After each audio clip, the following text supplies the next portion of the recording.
In 2018, Samsung debuted their acclaimed software interface, oneui. The corporation was not previously recognized for its software upgrades.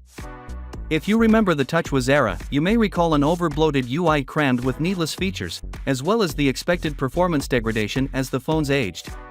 Samsung was formerly one of the worst businesses in terms of software policy, but today they are second only to Google in terms of offering software support for their devices.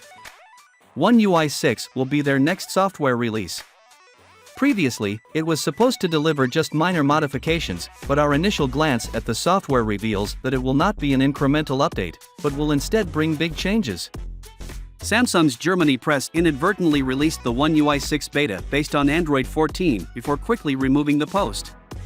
But, because it's the internet, I was able to get the archive link, so here are the 6 modifications Samsung detailed in the post about the oneui 6 and Android 14. Samsung completely redesigned the Quick Settings UI. It now contains huge Wi-Fi and Bluetooth toggles, as well as a 43 grid for rapid settings. Below it is a brightness slider, as well as further display options and a couple of buttons for controlling devices and modes.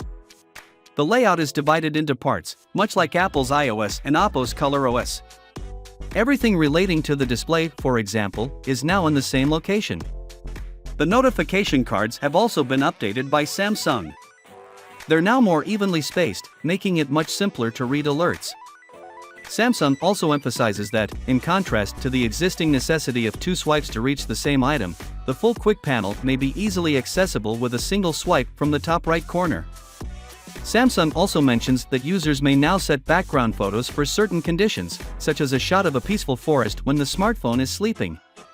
oneui 6 will also have a new camera widget that allows you to pick the storage destination for certain photographs ahead of time.